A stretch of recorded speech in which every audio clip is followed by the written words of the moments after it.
Hello, everyone, and welcome to the House of Lotus podcast, a platform dedicated to spiritual research and development.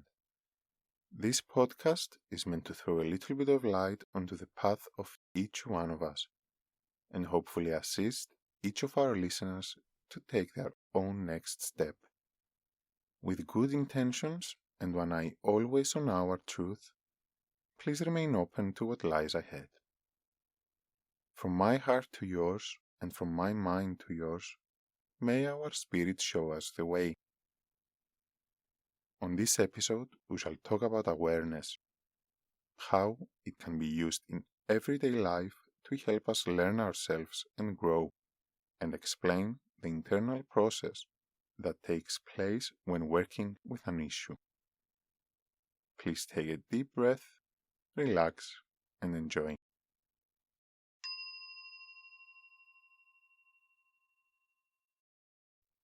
In our previous episodes, we have talked about the importance of our capacity for awareness and the ways we can develop our capacity for conscious observation of what takes place at the present moment, within and all around us. This skill, with practice, becomes a state of being, an attitude throughout our daily lives. Its importance lies in the fact that being in the present moment, willing to live in the now, we become accustomed to living in reality instead of an imaginary scenario that plays out in our minds. We may not be grounded in and aware of every single moment. Our mind might slip away in memories or imagination.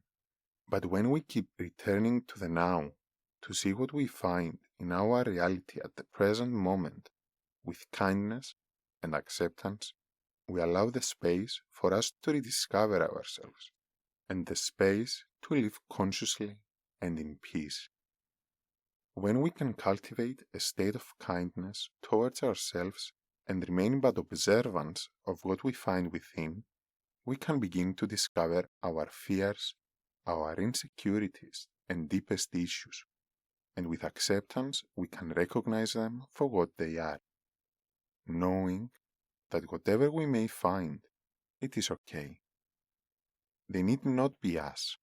They need not dictate our lives. With the courage to see our emotions, our thoughts, what we experience at any given moment, we can also see how they lead us to carry out certain actions and behave in a certain way. When we recognize how one thing leads to another, how, for example, an insecurity causes a kind of reaction, or when we find out how we tend to filter or perceive what happens to us, we can give ourselves the time and space we need to make a conscious choice of how we want to act, instead of reacting, steered by the waves of emotions and currents of thought.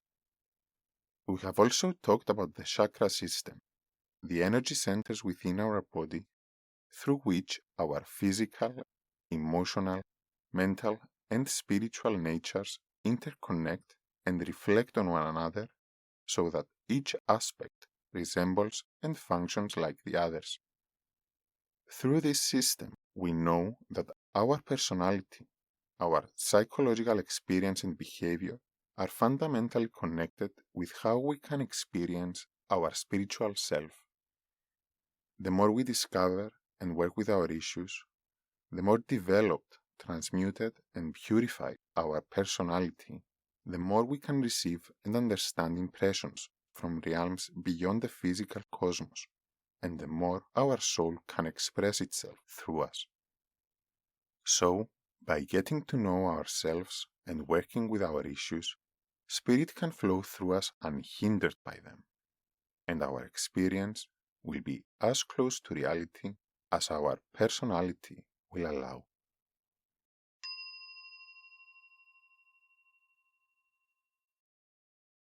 Above all, awareness and working with the self is a day-to-day process. When working with ourselves, certain knowledge can help trigger our introspection.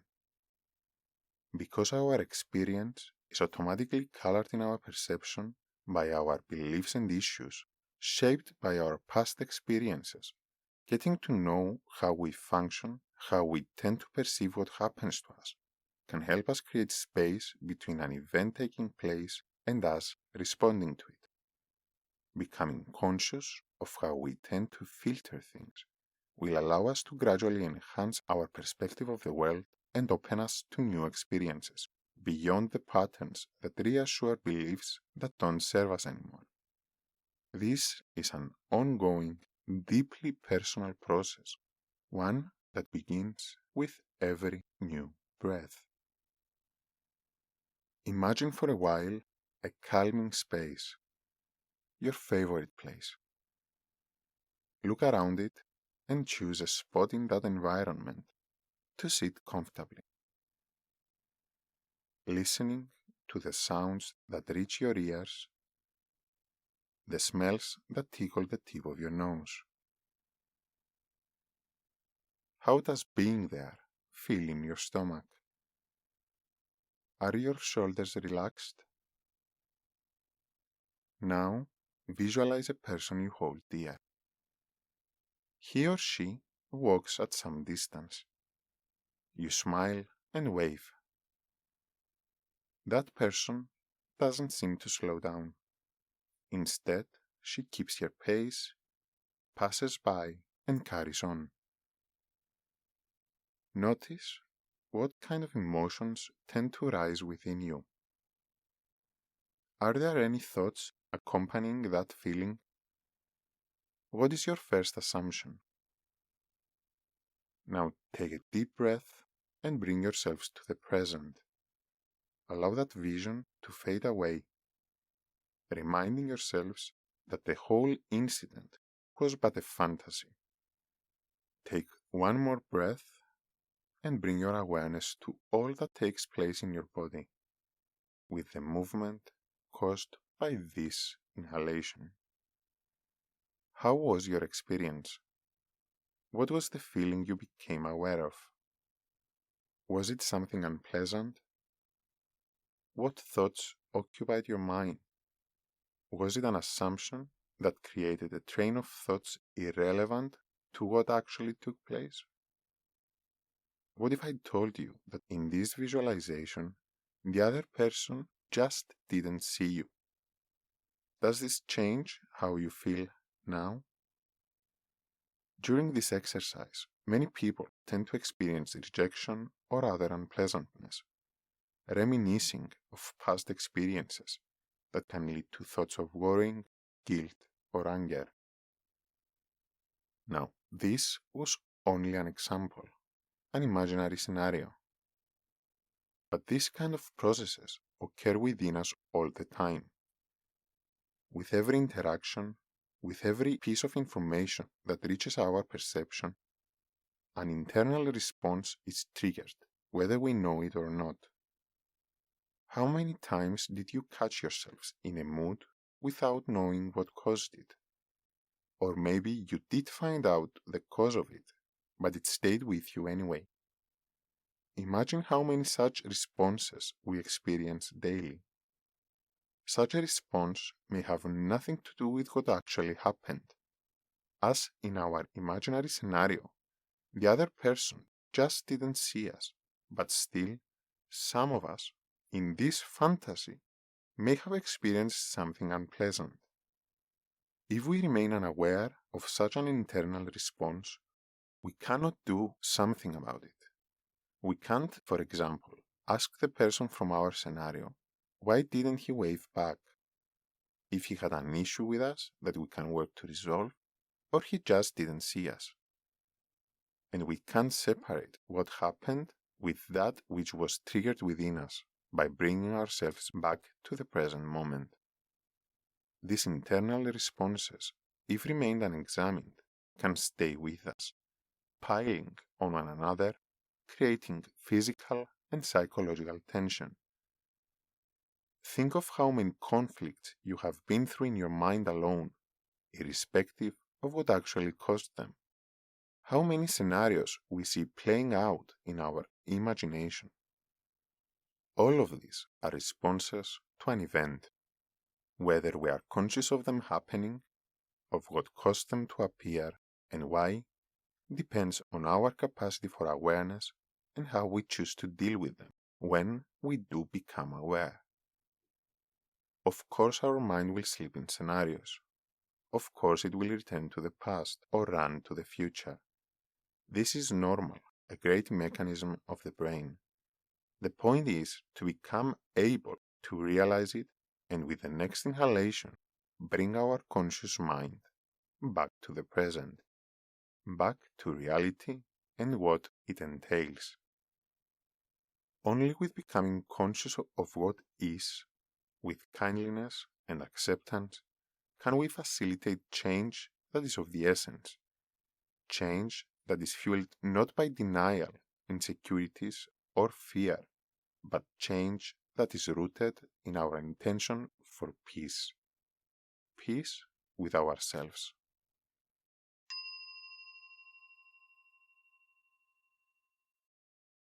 Our coming back to the present can take place at any stage. Whether you become aware of a feeling or a thought first, it doesn't matter, for as we have talked about in other episodes as well, all aspects of human condition are interconnected. You may notice a sensation in your physical body that has been annoying you because you don't sit comfortably, or you may first notice that same annoyance. The important thing is that you noticed it, for if you realize that annoyance, you can trace it back to its cause, the uncomfortable chair, and readjust your position. Bring about the change you need to release the tension from within. The same mental process and attitude applies to matters a little bit more complex than the chair. You may become aware of a feeling that fills your stomach or weighs your chest, or you may notice certain thoughts occupying your mind. Maybe you become alert hearing the words you are uttering, their tone and meaning. Or maybe you catch yourself doing something out of the ordinary. Whatever it is you find that makes you wake up to the reality of what it is that takes place within you, you can use it to find the rest, for all exist inseparable from one another. If, for example, you realize that you are using a lot of harsh words, you may use it as a starting point to go back to see what kind of thoughts and emotions caused you to speak in that manner, whatever that might be, and keep tracing that emotion back to what caused that. As C.L. Jensen explains, be aware of your feelings, for they become your thoughts. Be aware of your thoughts, for they become your words. Be aware of your words, for they become your actions. Be aware of your actions, for they become your habits. Be aware of your habits, for they become your character. And be aware of your character, for it becomes your destiny. When a part of our psychological self and our behavior remains unexamined, it creates a long-standing normality for us. It guides how we generally live our lives, what habits we shape, and what matters solidify into our character. And our character, our personality, is the vessel through which our soul can manifest. And therefore, our personality, how we tend to live our lives, our principles and ethics, do shape our destiny. How freely our soul can express itself through the flesh. Nothing is too small to matter. A large painting is made of a multitude of minor details, each one, when looked from afar, shaping the big picture that is our lives. When the details change, the picture changes. When certain tendencies of whatever nature, psychological or behavioral, become long-standing, they will of course change the big picture. So enfold yourselves with love, with kindliness, acceptance and understanding, because your destiny matters, because your life matters, your day-to-day experience matters.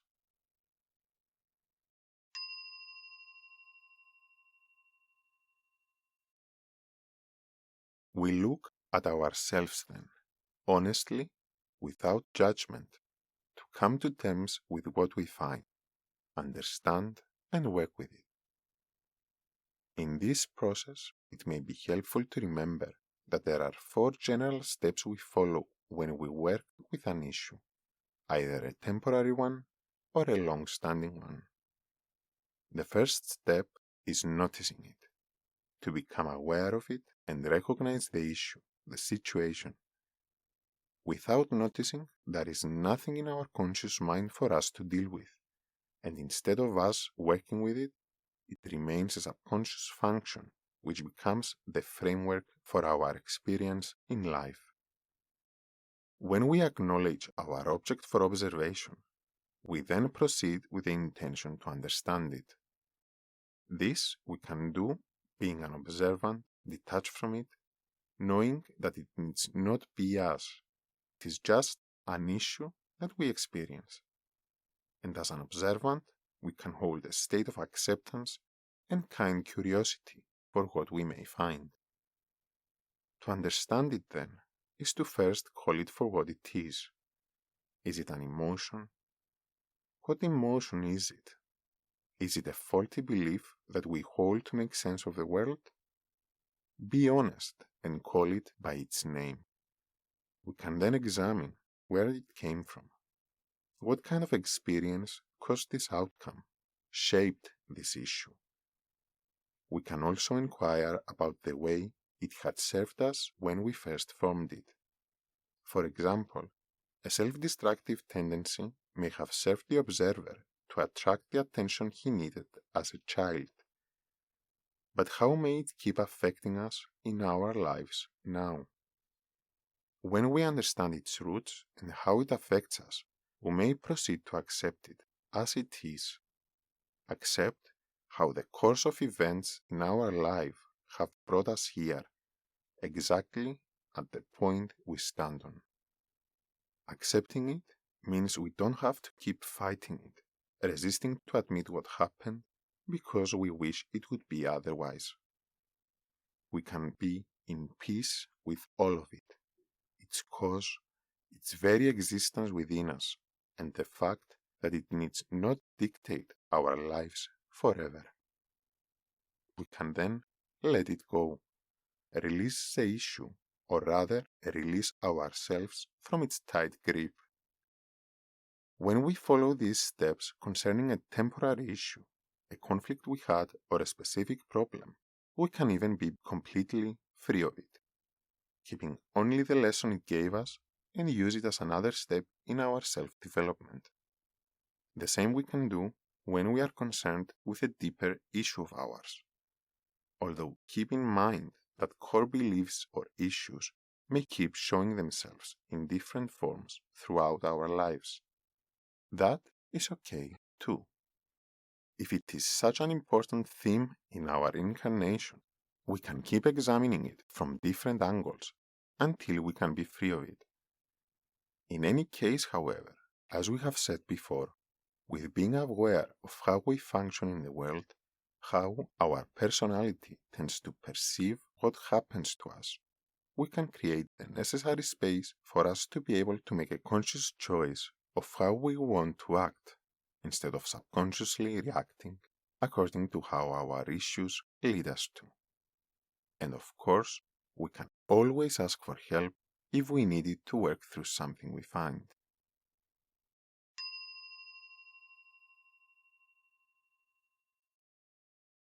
Let us now gather what we have talked about. When we consciously guide the mind within, at any part of our experience, be it an emotion, a thought, an action, or a habit, we can open a door to our subconsciousness. Tracing each one to its roots, and even using the knowledge of certain correspondences, like the ones we are taught through the chakra system, we can examine and work through whatever we find within, with kindness and acceptance, and understand our psychological and esoteric functions. Becoming aware of how we tend to function in the world, with a general mindset for observation in our daily lives, we can create the space we need to live consciously, to act consciously, free from automatic reactions shaped by our past experiences. We can find our reality and personal truth and consciously allow ourselves to carry it out from a place of peace, acceptance, and understanding, remaining true to our principles, to our own essence. We may fail again and again, and that is okay. This process begins anew with every new breath. So now, focus on the present moment, this precious moment. With your next inhalation and every new breath, bring your consciousness to your experience in the now,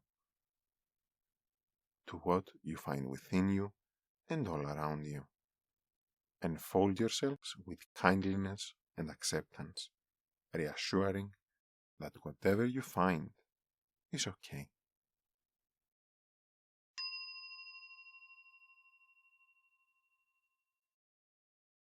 Thank you very much for listening to the House of Lotus podcast.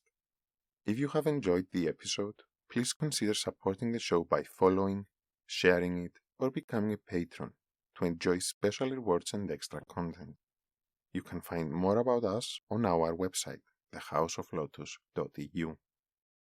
Thank you and enjoy your present.